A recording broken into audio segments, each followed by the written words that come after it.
구약 성경을 읽다 보면 여러 가지 질문들이 생기게 됩니다. 여러분도 성경을 읽다 보면 마음속에 개인적인 질문들이 있을 때가 있을 거예요.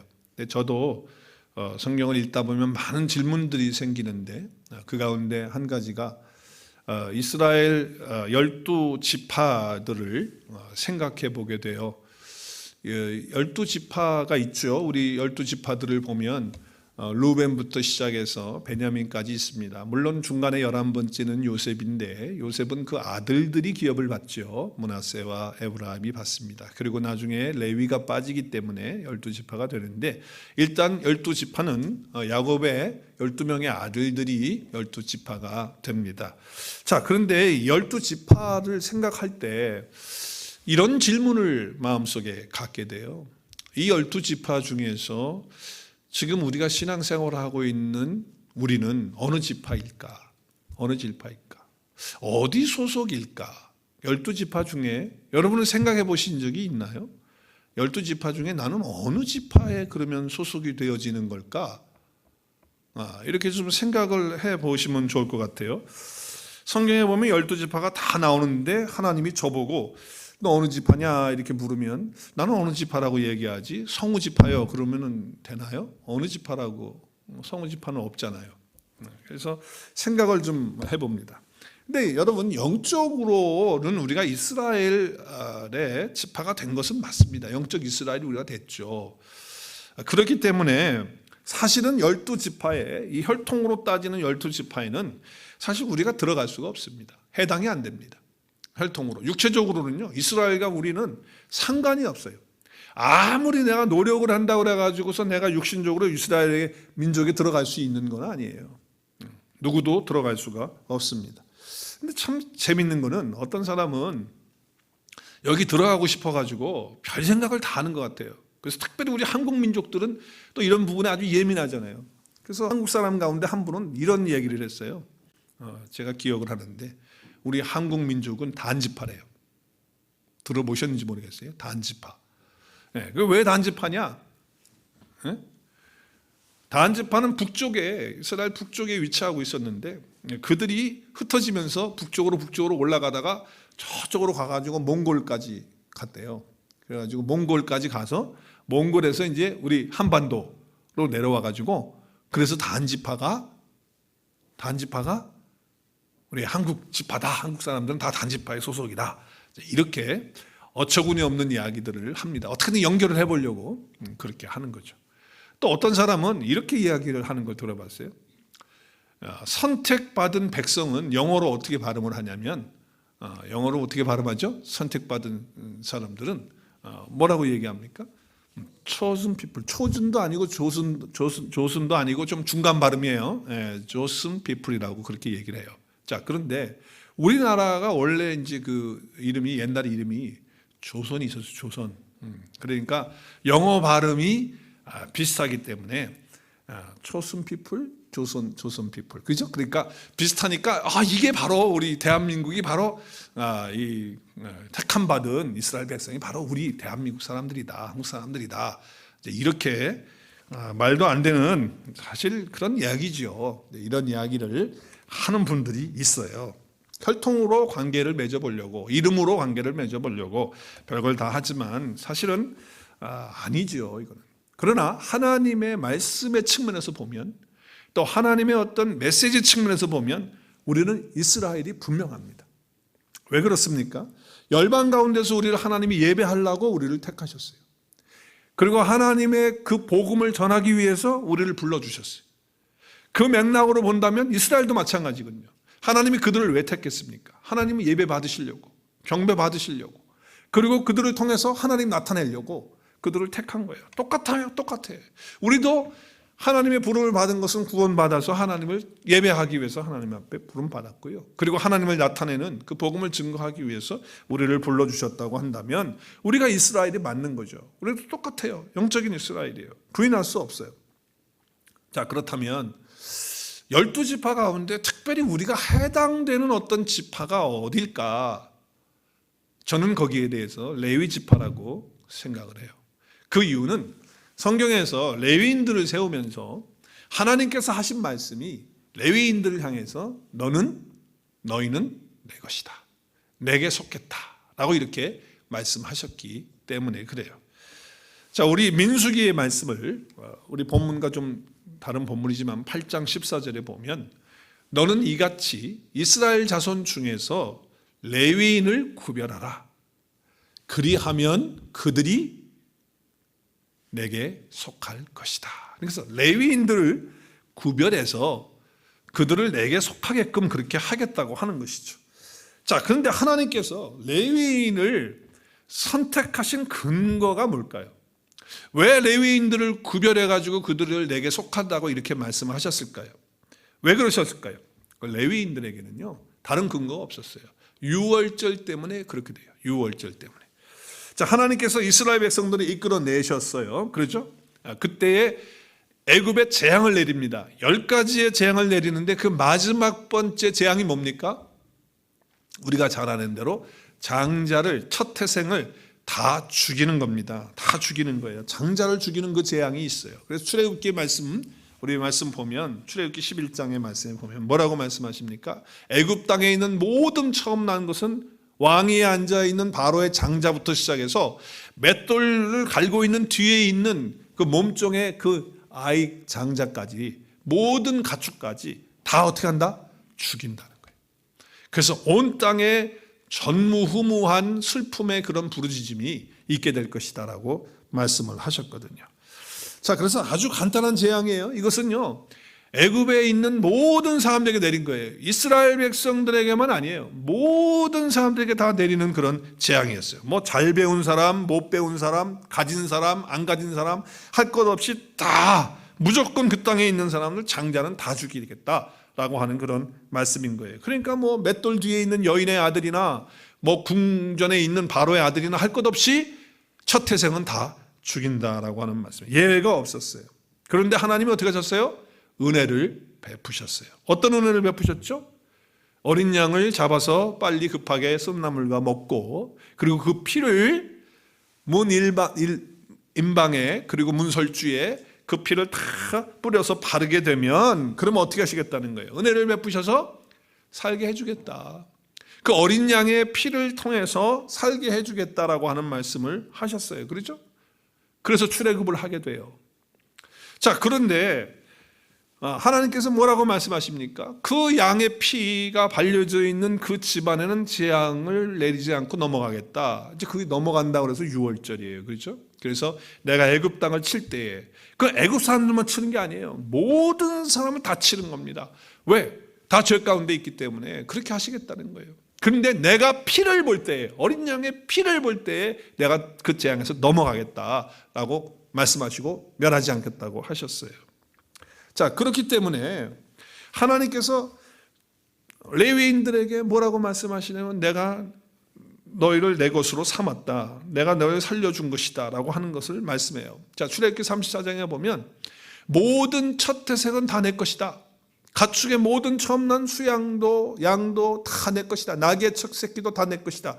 근데 어린 양으로, 첫 새끼는 어린 양으로 대속할 것이요, 그렇게 하지 않으면 목을 꺾을 것이며 내 아들 중에 장자는 다 대속할 것이며 빈손으로 내 얼굴에 보이지 마라. 그러니까 어린 양을 대속할 수 있는 그런 거를 하라는 거예요. 왜냐하면 그 모든 첫 번째 태생은 다 하나님의 것이기 때문에 그렇다는 거죠.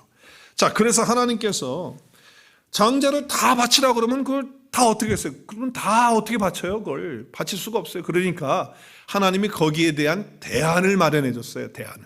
그 장자 대신에 대안을 마련해 주는데 그게 뭐냐면 너희들 가운데에 장자의 숫자를 한번 세어봐라는 거예요. 장자. 너희들 각 지파 12지파가 다 있는데 그 12지파의 장자 수가 몇 명인지, 첫 태생이 몇 명인지 카운트 해보라 그랬어요. 민수기 3장에 보면 42절에 43절에. 그래서 카운트를 했어요. 그래서 1개월 이상 된 남자아이들을 첫 태생 장남들만 카운트했어요. 그랬더니 몇 명이 나왔어요? 22,713명이 나온 거예요. 그러니까 이스라엘 전체 중에 장남은 몇 명이에요? 27,273명이에요. 네, 이 숫자가 나온 거예요. 자, 그런데 하나님께서 이 숫자를 택한 것이 바로 레위 지파를 택한 이유가 돼요. 하나님은 계산을 참 잘하시는 분인 것 같아요. 수학을 잘하셔요. 그래서 이 장자의 숫자하고 각 지파의 숫자들을 다 카운트하게 했거든요. 남자들 카운트를. 근데 어떤 지파는 숫자가 많고 어떤 지파는 숫자가 적고 또 어떤 지파는 중간쯤 되고 그래요. 지파들마다 카운트를 민수기에 보면 다 해서 나오잖아요. 그런데 22,273명 22,273명과 가장 가까운 지파가 있었어요. 그 지파가 어떤 지파일까? 지금까지 우리 얘기하고 있는데 레위 지파예요. 레위 지파가 몇 명이었냐면 22,200,000명. 22,000명이 레위 지파들이에요. 그래서 지금 말씀에 보면 민수기에 보면 레위인들을 취해 가지고서 이야기하면서 46절에 보면 이스라엘 자손의 처음 난 자가 레위인보다 몇 명이 더 많아요? 273명이 더 많은 거예요. 그러니까 273명이 더 많으니까 273명을 빼면 레위인들의 숫자예요. 레위인들의 숫자는 몇 명이에요? 장남들의 숫자가 22,000명인 거예요. 자, 그러면은 거기에 계산을 또 해봐야 될 거 아니에요. 273명은 그럼 어떻게 할 거냐? 모자라는데 어떻게 할 거냐? 그래서 하나님이 뭐예요? 한 사람에 5, 3개씩 카운트해가지고 12지파가 너희들이 다 걷어가지고 그것을 계수해가지고 나한테 그 값을 내라는 거예요. 그래서 내가 대속해 주겠다. 그러니까 레위인들을 내 것으로 삼고 너희 장남들을 다 살려주겠다. 그 얘기예요. 다 풀어주겠다. 나한테 바치지 않으면 된다. 레위인으로 대신하겠다. 그 얘기를 하신 거예요. 자, 그래서 레위인들이 결국은 하나님의 것이 돼서 하나님의 택한 바 되어지는 그런 존재가 됐어요. 그러니까 레위 지파를 택한 이유는 뭐예요? 어디서부터 출발하는 거예요? 이게 바로 6월절에서 시작한 거예요. 그 피를 볼 때에 내가 재앙을 내리지 않겠다. 넘어가겠다. 그 어떤 얘기도. 그렇다면 오늘날도 똑같은 거 아니에요? 자, 모든 사람은 죄 때문에 다 죽어야 돼요. 안 죽을 수 있는 사람은 아무도 없어요. 다 죽어요. 죄인이니까 죽어야 돼. 그런데 예수 그리스도의 보혈 때문에 그 피 때문에 우리가 살게 된 거예요. 저와 여러분이 그러면 뭐가 된 거예요? 레위 지파가 된 거예요. 저와 여러분이 레위 지파가 된 거예요. 그렇기 때문에 레위인은 하나님께 속한 것처럼 우리도 하나님께 속한 사람들이 되었다라고 하는 것이죠. 그 레위를 택한 이유는 6월절이에요. 모든 사람이 다 죽어야 돼요. 그런데 하나님께서 레위인을 택해서 장자인 레위인처럼 똑같이 그렇게 얘기하잖아요. 그래서 장자를 살린 것이 바로 레위인을 살리는 것이다 라고 얘기를 하시는 거예요. 자, 그렇다면 우리도 똑같은 거 아니에요? 예수 그리스도 때문에 그 보혈 때문에 우리가 살게 됐어요. 그럼 우리도 레위 지파에 소속되어지는 영적인 레위 지파 가운데 들어가는 그런 존재들이 바로 저와 여러분이다. 거룩한 사람이 된 거예요. 그리고 레위인들 가운데 제사장이 나오기 때문에 저와 여러분이 제사장이 되었다라고 하는 것이죠. 많은 사람들 중에 크리스찬이면서도 그리스도인이면서도 이 거룩에 대해서 갈등하는 사람들이 많아요. 자기가 약하니까 자꾸 넘어지니까. 그래서 뭐라 그래요? 나는 너무 거룩하고 살고 싶은데 안 되니까 마음속에 갈등이 생기고 힘들어요. 그리고 실패하고 넘어질 때마다 거룩의 기준을 자꾸 깎아내리려고 그래요. 내가 못하니까 자꾸 타협하려고 그래요. 그렇지만요, 우리는 레위 지파거든요. 우리는 제사장이거든요. 그 거룩을 내릴 수가 없어요. 왜? 하나님이 구별해서 세운 레위 지파이기 때문에 그런 거예요. 그래서 우리는 마음의 갈등을 할 수 있어요. 잘 안 되니까. 괴로워할 수도 있고 힘들어할 수도 있어요. 그렇죠. 그러나 우리는 거기에 안주할 수 없다는 거예요. 세상과 똑같이 갈 수 없다는 거예요. 왜냐하면 거룩이라고 하는 것은 또 다른 이름이 우리에게 주어진, 거룩이라고 하는 것은 다른 것이 아니고 나에게 있어서 또 다른 이름이기 때문에 그러하다라고 하는 것이죠. 자, 그래서 하나님이 거룩한 것처럼 우리도 거룩해야 된다고 레위기 19장 22절에 말씀하죠. 하나님이 거룩하니까 너희도 거룩하다. 내가 거룩하기 때문에 너희도 거룩해야 한다라고 하는 말씀을 주시고 있는 거예요. 그러니까 하나님이 하나님의 사람들에게 준 하나님의 속성은 거룩이에요. 거룩이라고 하는 것은 구별된다라고 하는 뜻이죠. 히브리어는 카도시예요. 헬라어는 하기오스예요. 근데 그 의미가 뭐냐? 잘라버린다라고 하는 뜻이에요. 잘라버린다. 그리고 잘라버리는데 왜 잘라버리느냐? 이유가 있어요. 그럼 무엇으로부터 잘라내느냐? 그리고 왜 잘라내느냐? 이유가 뭐냐? 라고 했을 때 그것은 왜 잘라냅니까? 왜 자꾸 거룩은 무조건 거룩은 잘라내는 거야? 너 안 되고 저거 안 되고 저거 안 되고 그래서 지적질하고 잘라내기만 하는 게 거룩입니까? 그렇지 않죠. 잘라낼 때는 어디서부터 잘라내는 거예요? 죄로부터 잘라내는 거예요. 세상으로부터 잘라내는 거예요. 그래서 어떻게 하기 위해서? 하나님께로 붙기 위해서. 이유가 그거예요. 잘라내는 이유는 내가 세상으로부터 자르고 또 죄로부터 잘라내는, 그래서 구별하는 그 이유는 하나님께 붙기 위해서 그렇게 하는 거예요. 그게 거룩이에요. 세상 사람들과 우리가 다르게 살기 때문에 구별된 사람들이 아니에요. 우리는 세상 사람들이 하는 행동 양식, 우리가 지금 예배를 드리고 있으니까 그래서 거룩하게 구별된 거 아니고요. 내가 종교적인 행위를 하니까 그러니까 내가 거룩해진 게 아니에요. 절대로 그게 아니에요. 우리가 생각할 때 다른 사람들과 다르기 때문에 내가 거룩하고 구별된다. 그래서 내가 다르기 위해서 노력하고 애쓰고 그렇게 해서 거룩해지는 것이 아니고, 우리가 하나님으로부터 거룩하게 구별된 사람이기 때문에 구별되게 다르게 살아가는 거예요. 그러니까 이것이 그리스도인들의 정체예요. 여러분, 이걸 분명히 알아야 돼요. 내가 거룩하게 구별되었기 때문에 거룩하게 사는 거지, 내가 거룩하게 구별되게 살고 있기 때문에 거룩하게 구별된 사람이 아니라는 거예요. 그래서 우리는 분명하게 알아야 되는 것이 뭐냐면, 정체성을 알아야 되는 거야. 내가 누구이냐, 정말 이것을 알아야 돼요. 세상 사람들과 다르게 거룩하게 구별된 사람이 바로 나다. 내가 이렇게 구별된 레위인이기 때문에, 내가 제사장이기 때문에, 그러기 때문에 뭐예요? 구별된 삶을 살아야 된다. 그러니까 내가 누구냐라고 하는 나의 아이덴티티에서 영적인 파워가 나와요. 거기서 힘이 나오는 거예요. 우리는 자꾸 잊어버려요. 내가 누군지를 몰라. 자꾸 망각을 해. 그러니까 거룩하게 살지 못하는 거예요. 그러나 하나님이 나를 거룩하게 부르셨고 구별하셔서 레위인 되게 하셨고, 그리고 나로 하여금 제사장이 되게 하셨다라고 하는 이 확신과 이 믿음이 있을 때 우리의 삶은 달라지는 거예요. 세상 사람과 다르게 사는 거예요. 거기에서 영적인 파워가 나오기 때문에 그런 거예요. 전도하다 보면 많은 사람들을 만나잖아요. 저의 경험을 통해서 볼 때, 이제 전도를 받을 때 어떤 사람들은 잘 들어요. 그래서 나는 잘 듣는가 보다 이렇게 생각하는데 마음속엔 딴 생각하고 있더라고. 그래가지고 내 얘기만 끝날 때까지만 기다리고 있는 것 같아. 근데 내가 딱 얘기 끝나면 자기 하고 싶은 얘기 하는 거예요. 그때 나한테 질문을 해요.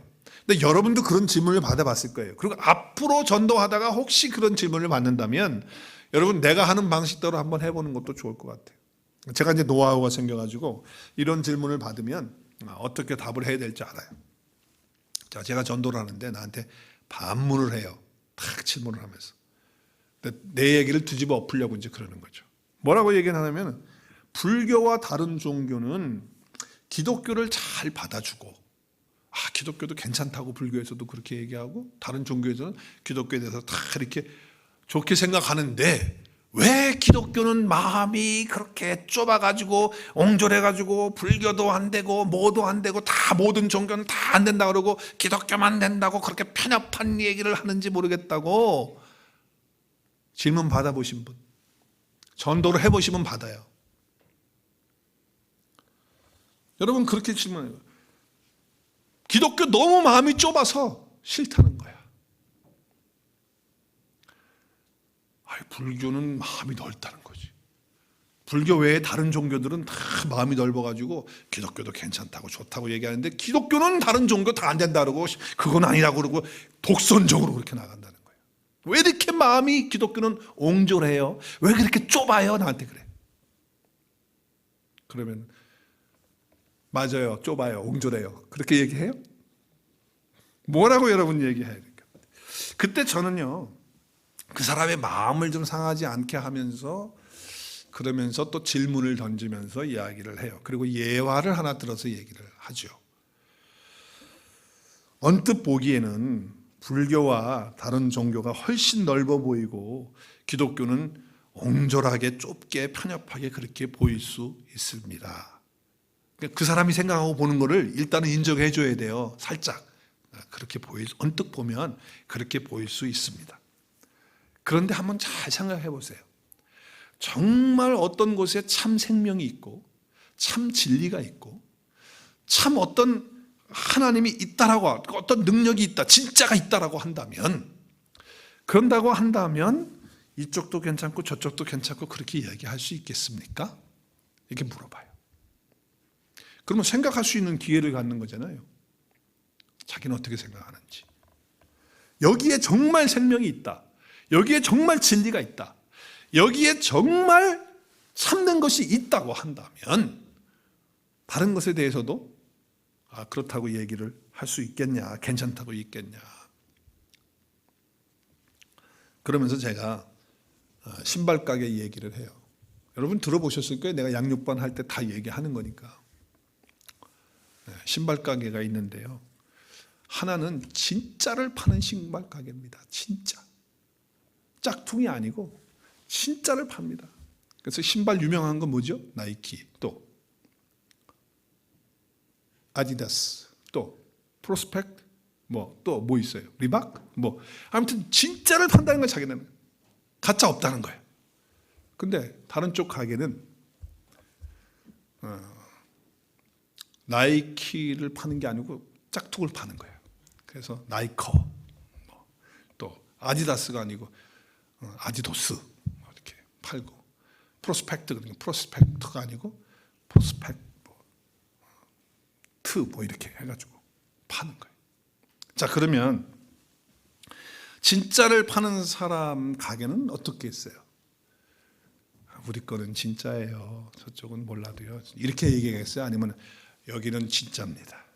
우리는 진짜 정품만 팔고 진품만 팝니다. 다른 데는요 다 짝퉁입니다. 우리 진짜입니다. 진짜를 가리고 있는 사람은 그렇게 얘기하지 않겠어요? 근데 가짜를 파는 가게, 짝퉁을 파는 가게는 손님이 와서 이거 진짜 맞아요? 그럼 뭐라고 얘기하겠어요? 저쪽에는 진짜라고 그러는데 여기도 진짜죠? 그러면 뭐라고 얘기하겠어요? 저쪽이나 이쪽이나 그쪽도 좋고 우리도 좋고 다, 그쪽도 파는 거 그렇고 우리도 파는 거 그렇고 다 거기서 거기고요. 다 비슷비슷한 거예요. 자신이 없죠. 그러나 진짜 명품을 팔고 진짜를 파는 사람들은요 다 정확하게 얘기하고 나는 정말 여기 진짜 파는 겁니다. 근데 가짜 파는 사람들은 뭐예요? 거기나 여기나 다 똑같은 거예요. 비슷비슷한 거고요. 거기도 좋고 여기도 좋고 다 그런 거예요. 여러분, 우리가 예수님을 믿는다고 하는 것, 그래서 내가 구별되었다고 하는 것, 그래서 내가 하나님의 생명을 얻었다고 하는 것이 정말이라고 한다면 그것을 내가 체험하고 있고 확신하고 있고 그리고 그것이 나의 것이 정말 됐다고 하는 사람은요 바로 거기에서 파워가 나오고 능력이 나오는 거예요. 내가 누구냐? 나는 구별된 사람이다. 하나님으로부터 구별되었기 때문에 나는 다르게 살고, 나는 하나님으로부터 거룩하게 구별되어진 그런 존재이기 때문에 나는 세상과 다르게 산다. 나는 진짜이기 때문에 그렇다고 그렇게 이야기할 수 있는 것이죠. 바로 그렇기 때문에 우리는요 이 파워와 능력이 어디서 오느냐? 내가 레위 지파가 되고 내가 제사장이 되었다고 하는 이 확신 가운데 있을 때 이런 능력이 나오는 거예요. 우리 한번 말씀을, 구약의 말씀이 아니지만 신약에 와서 뭐라고 말씀하시는지 한번 볼까요? 우리 베드로전서 2장 9절 시작. 그러나 너희는 택하신 족속이요 왕같은 제사장이요 거룩한 나라요 그의 소유가 된 백성이니 이는 너희를 어두운 데서 불러내어 기이한 빛에 들어가게 하신 이의 아름다운 덕을 선전하게 하려 합니다. 자, 택하신 족속, 왕같은 제사장, 거룩한 나라, 소유가 된, 원래는 이게 누구에게 다 돼 있던 거예요. 원래 구약에 이게 지금 이스라엘 백성들, 그 중에서도 하나님이 대표로 레위인들을 향해서 그렇게 하셨어요. 그런데 그것이 지금 뭐예요? 너희는 그랬죠. 너희는 누굽니까? 지금 베드로전서 쓰고 있는 그 서신을 받는 사람들이 누굽니까? 흩어져 있는 그 당시에 예수 믿는 사람들이었어요. 그러니까 저와 여러분이 지금 택하신 족속, 왕 같은 제사장, 거룩한 나라가 됐고 그의 소유가 되었다라고 하는 것이죠. 이것은 하나님과의 관계가 아름답게 이루어졌다라고 하는 것이죠. 자, 그러므로 크리스천은 세상 속에서 어떻게 살아야 되는 거예요? 이제 이렇게 됐기 때문에, 나는 이런 존재이기 때문에 이런 아이덴티티를 가지면 세상 속에서 어떻게 살아야 돼요? 세상을, 그 속에 있는 죄를 거부하면서 살아야죠. 죄를 거부하면서 살아야 돼요. 우리가 성결한 삶을 왜 살아야 되는지, 뭐 세상에서는 술과 담배와 마약과 각종 더러운 것과 음란한 것들과 이런 것들을 즐기는 것들이 얼마나 많아요. 그런 것들은 우리의 영에 전혀 도움이 되진 않아요. 왜 우리가 그런 것들을 하지 말아야 됩니까? 우리 영에 도움이 되지 않기 때문에, 신앙생활에 도움이 되지 않기 때문에 하지 않는 것이고, 더 나아가서는 거룩한 것들을 그 땅에서, 그곳에서 고발하기 위해서 그런 거예요. 유혹에 넘어갈 때 노라고, 쾌락에 빠지려고 할 때 아니라고, 누군가 한 사람은 아니라고 할 수 있어야 되지 않겠어요? 이것은 잘못된 거라고, 이건 죄라고 하는 것들을 행동을 통해서 보여줘야 되지 않겠어요? 하나님은 지금 그것을 원하시는 거죠. 회사에서 회사 생활 하시는 분이 저한테 그런 얘기를 한 적이 있어요. 목사님, 회사 생활하면요, 사장님하고 또 회사원들이 회식을 나가는데 그 회식 자리에는 늘 술을 먹습니다. 그 자리에서 술을 안 먹으면요, 상사한테 눈밖에 나고요, 또 회사에 존재하기가 어렵습니다. 목사님, 그런 실정을 아셔야 됩니다, 그러더라고요. 그래서 술자리가 되면 같이 받아주고 먹고 그래야지 거기 분위기에 어울리고 같은 회사 생활하는 거지, 그렇지 않으면요, 참 이게 왕따 당하고 결국에는 회사 다니기도 힘들어질 수도 있습니다. 그런 얘기를 해요. 근데 여러분, 그런 회식의 자리에 있을 때, 저의 경험을 통해서 볼 때, 자, 회식의 자리인데 술이 돌아갑니다. 그래서 뭐 그냥 술도 아니죠. 이렇게 소맥이라고 아시는지 모르겠어요. 소맥도 나오고 뭐도 나오고 그래서 탁탁 해가지고 다 돌립니다. 그때 과감하게 세븐업 주세요, 과감하게 주스 주세요 이러면요, 그 자리가 썰렁해집니다. 그리고 찬물 끼얹는 것처럼 확 끼얹는 분위기가 됩니다. 그 순간에는. 근데 여러분 아셔야 될 거 있어요. 그 순간에는 그런다고 사장마저도 그렇게 생각할 수 있어요. 저놈은 저거 대체 뭐야? 그러면서 기분 나쁘게 하고 지금 분위기 못 맞춘다고 핀잔 받고 욕먹을 수 있습니다. 근데 저의 경험을 통해서 볼 때 뒤에 가서 자기들끼리 이야기할 때는 다른 얘기합니다.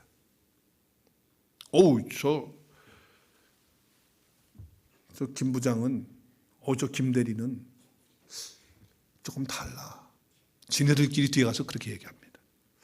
진짜 믿는 것 같아. 쟤 어느 교회 나가지? 시작. 온누리. 야, 온누리 교회는 좀 다르구나. 앞에서는 저게 뭐냐 그러고 막 속닥질하고 그러면 너 회사 생활 어렵고 뭐 분위기 왜 깨냐 그러고 막 그럽니다. 근데 뒤에 가가지고요, 자기들끼리 그렇게 이야기합니다. 우리는 세상의 죄를 거부해야 되고요, 그 거부 가운데서 거룩을 고발하는 그런 자들이 돼야 돼요. 물론 썰렁하고 찬물 끼얹는 그런 분위기예요. 그러나 뒤에 가서 나중에 그들이 얘기하는 거는 그렇다는 거예요. 자, 누가 와서 담배를 권해요. 그럼 분위기 맞춰서 같이 다 담배 피는 자리인데 거기서 또 혼자 안 피면 어떻게, 그죠? 그래서 받아가지고 담배를 필 수 있는 그런 상황이에요. 그런데 과감하게 저 담배 끊었습니다. 내 건강을 위해서 끊고요, 내 자녀들 왜 막 자라고 있는데 내 애들 때문에 담배 끊었습니다. 그리고서 호주머니에서 쫙 롯데 추인껌을 다 꺼내가지고 싹 까가지고 껌을 먹으면 그 자리에서 핀잔 먹습니다. 저건 뭐야, 저놈 저건 뭐 혼자 잘 믿는 척한다고 어쩌고저쩌고 하면서 막 뭐라고 합니다. 그 자리에서 분위기 찬물 정말 끼얹는 분위기입니다. 근데 내가 없는 자리에서 뒤에서 하는 얘기를 들어보면 뭐라고 하겠어요? 똑같이 얘기합니다. 쟤는 진짜 믿는 것 같아. 진짜 믿는 것 같아. 우리가 왜 주일 성수를 하나요? 주일 성수 꼬박꼬박 해가지고 교회 인원수 잘 채워가지고서 교회 인원 숫자 늘리려고 우리가 주일 성수를 자꾸 강조하고 주일 예배에 빠지지 말라고 하는 건가요? 우리가 주일 예배에 나오지 않게 되면 주님 앞에 예배를 드리지 못하니까 주님께 영광 올려드리지 못하죠. 또 우리가 말씀을 듣지 못하니까 영적 생활에 꼭 필요한 것인데 그런 것들 체험을 받지 못하니까 어려울 수 있습니다. 그래서 우리 주일 성수하라고 하는 거예요. 그러나 어떤 측면에서 보면 주일 성수를 하라, 또 일주일 내내 우리가 살면서 얼마나 바쁘게 살아요. 정말 할 일도 많고요, 내가 하고 싶은 일도 많아요.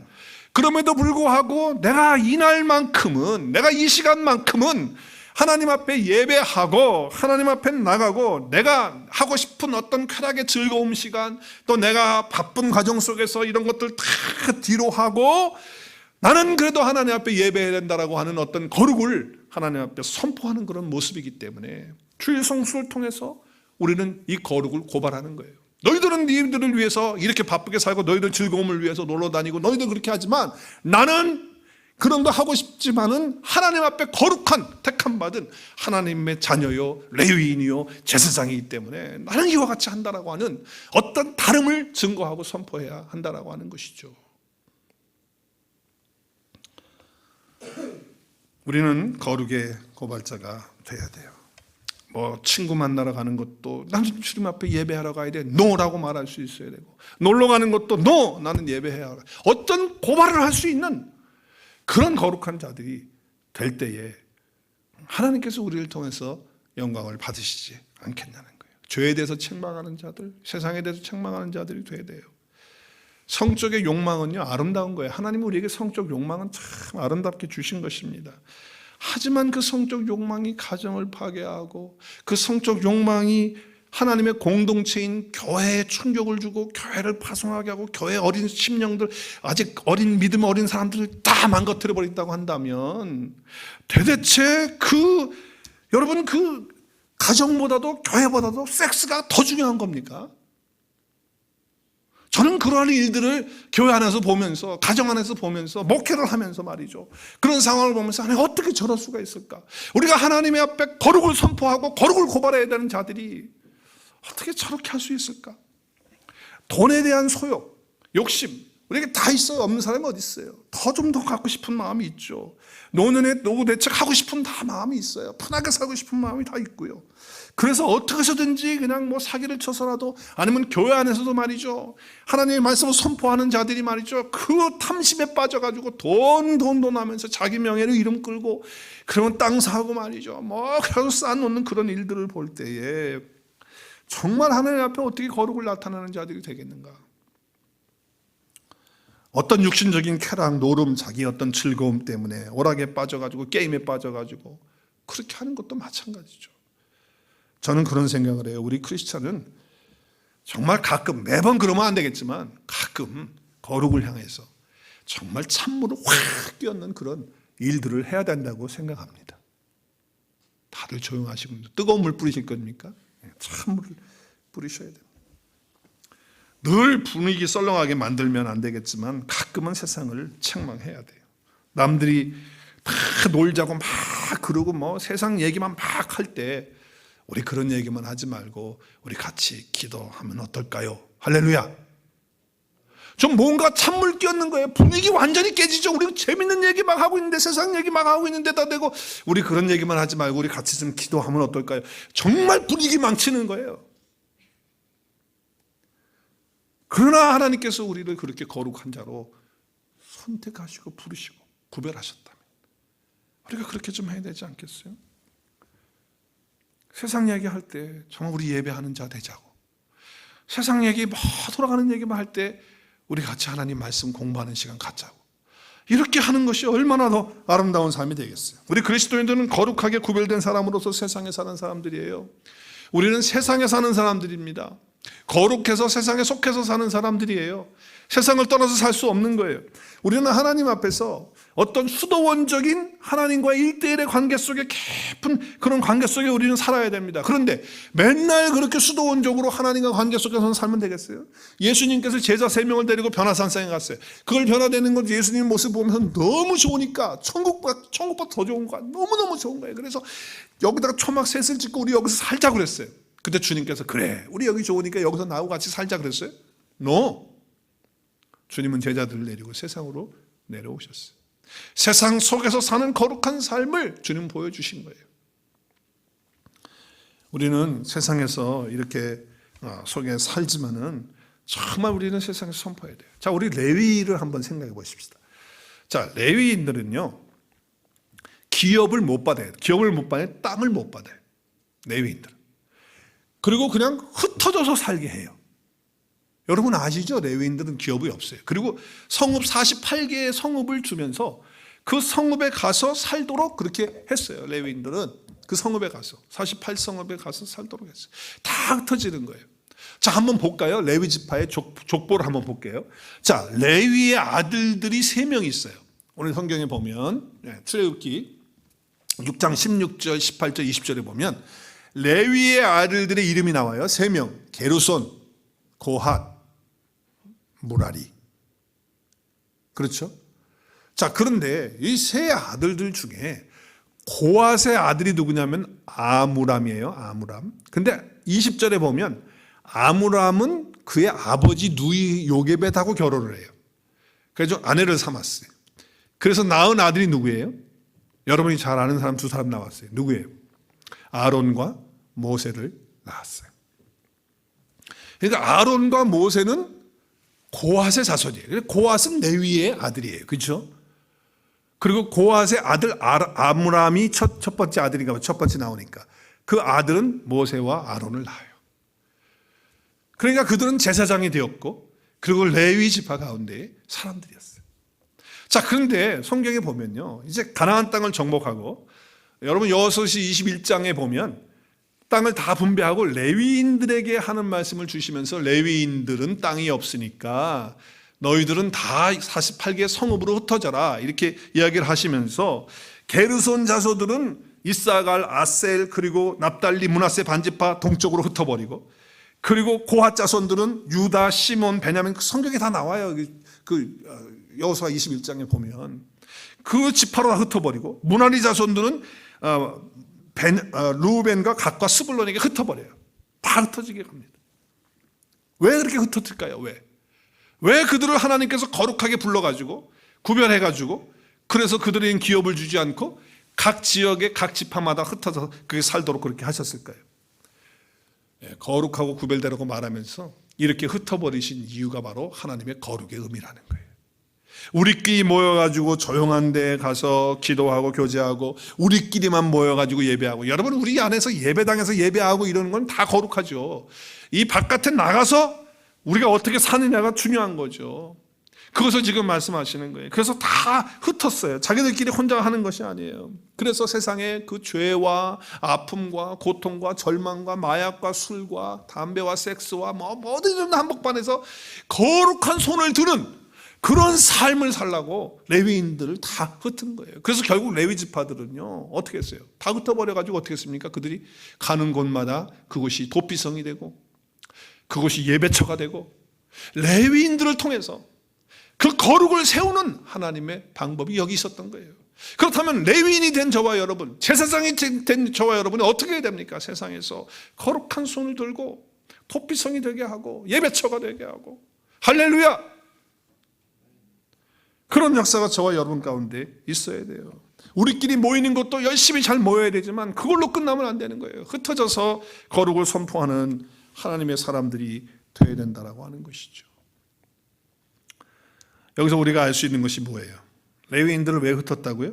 하나님의 거룩한 사람들을 통해서 하나님의 거룩을 나타내고 그들을 거룩으로 인도하기 위해서 하나님이 그렇게 하셨다는 거예요. 자, 그러니까 우리가 거룩하게 구별되어서 하나님의 거룩을 나타내고, 그러기 위해서 구별하셨어요, 우리를.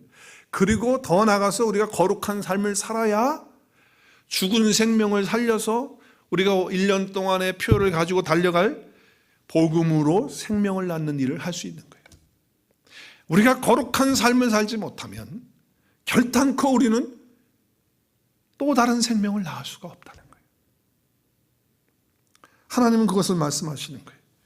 어떻게 보면 세상은 썩기 쉬운 그런 생선과 같아요. 옛날에는 생선이 썩으면 냉장고에 우리는 넣어서 다 보관하지만, 옛날에는 냉장고가 없을 땐 생선이 썩지 않기 위해서 어떻게 해요? 거기다가 뭘 뿌려요? 소금 뿌려요. 우리는 세상에 뭐예요? 소금이에요. 세상은 다 썩어져 가요.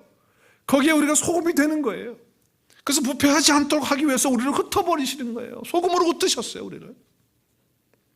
세상에 들어가서 거룩을 선포하고 제사장적인 그런 삶을 이루라는 거죠. 그래서 아론의 아들들의 이름은 이러하다 쭉 얘기하면서 거룩하게 구별되어서 제사장으로 하나님이 그렇게 세우셨다라고 하는 것이죠. 죄와 사망과 어둠 가운데 있었던 우리들을 하나님이 빛 가운데로, 빛은 누구십니까? 예수님이죠. 예수님 가운데로 우리 인도하셨어요. 그래서 우리를 어떻게 하시기 위해서, 레위로 택해서, 제사장을 택해서 어떻게 하시기 위해서, 하나님의 소유가 되게 해서 어떻게 하기 위해서, 오늘 말씀 베드로전서 2장 9절 말씀을 다시 한번 봐요. 저와 여러분 택하신 족속입니다. 믿으십니까? 왕같은 제사장이 믿으세요? 거룩한 나라 됐죠? 믿습니까? 네, 우리 하나님의 소유가 됐죠? 하나님의 것이 됐죠? 자, 그렇다면 이제 그 다음이 중요해요. 그렇다면 하나님이 왜 너희를 거룩하게 그렇게 불렀느냐? 너희를 어두운 가운데서, 죄와 사망 가운데서 예수님, 기이한 빛이 예수님이에요. 예수님을 통해서 우리가 그 안에 들어가게 됐어. 그 빛 가운데. 그래서 뭐 하려고? 그의 빛의 아름다운 덕을 전. 아름다운 덕이 뭐예요? 복음이에요. 복음, 하나님의 사랑, 그 말씀을 선포하게 하는 거예요. 전하게 하기 위해서 하나님이 우리를 그렇게 택하시고 부르시고 왕같은 제사장이 되도록 하셨다고 하는 거죠. 나는 하나님께 거룩한 택하신 그런 족속이 됐다. 순간마다 기억하십시오. 나는 제사장이다. 한번 선포하겠습니다. 우리 선포합시다. 나는 택한 족속이다. 나는 왕같은 제사장이다. 나는 거룩한 나라다. 나는 하나님의 소유된 백성이다. 믿습니까? 네, 내가 그런 존재라는 사실을 확신하면 하나님이 거룩하니 나도 거룩해야 된다라고 하는 것이 들어오게 되죠. 그러면서 우리는 거룩을 향해서, 이 땅을 향해, 이 죄악된 세상을 향해, 이 어둠을 향해, 거룩을 향해 손을 들고 하나님 앞에 나아갈 수 있게 되고요. 그 거룩하신 이름을 선포할 수 있고 복음으로 생명을 낳을 수 있으리라 믿습니다. 나는 거룩한 제사장 되었습니다. 이제 우리는 어떻게 한다고요? 제사장 삶을 통해서, 레위인의 삶을 통해서 이제는 생명을 낳는, 복음으로 생명을 낳는 그런 역사가 우리 안에서 이루어지고 우리 온누리 교회 안에서 오늘 한 해 동안에 풍성하게 이루어지기 위해서 우리가 왕같은 제사장의 사역을 잘 감당하실 수 있기를 우리 주님의 이름으로 축복합니다.